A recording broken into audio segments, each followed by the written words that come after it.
Peace, Peace, kommt schon alle, schreit noch mal bisschen lauter. Peace, Peace, während Tausende da draußen kämpfen, um den Willen auszusprechen, hört man aus TV-Palästen.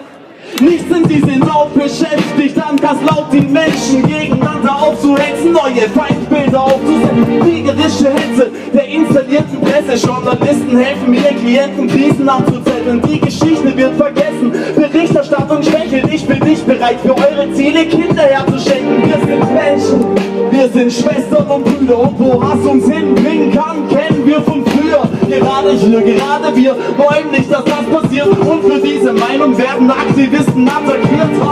Man liest, dass diese Schmierfinke schmieren und sie zielen auf das Wir, das friedlich agiert, werden diffamiert, pauschalisiert und diskreditiert. Sie nennen freie Meinung Shitstorm, der Shitstorm seid ihr. Peace, dafür stehe ich, dafür rede ich. Peace, dafür Forderung, das gebe ich. Peace, denn egal was kommt, ich zieh ganz bestimmt nicht in den Krieg, weil ich die auf meine Brüder oder Schwestern ziehe. Schreit zusammen, damit in Moskau es alle hören. Peace, Peace, Peace. Schreit so leid, dass sie uns auch in Washington hören. Peace, Peace. Und Friede ist nicht rechts, Friede ist nicht links, Friede ist die Stimme in deinem Herzen, in dir drin. Friede ist der Weg, Friede ist der Sinn. Kriege kann man nur verlieren, doch Frieden nur gewinnen. Und jetzt läuft die Propagandamaschine, wenn Bataillons marschieren sich an der Front, die Panzer von mir.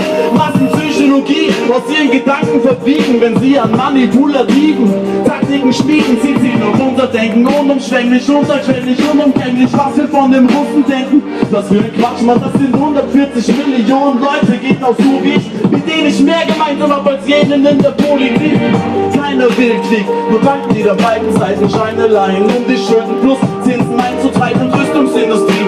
Ihren Schüssen gut verdienen, es sehen nicht Mütter, die dort schrieben. Sie sind süchtig nach Profit und nein, es hat nichts zu tun mit irgendeiner Religion, Nationalität, einem dunklen oder hellen Ton. Jeder, der das denkt, ist wohl, hebt jetzt eure Hände hoch, Viva la Revolution!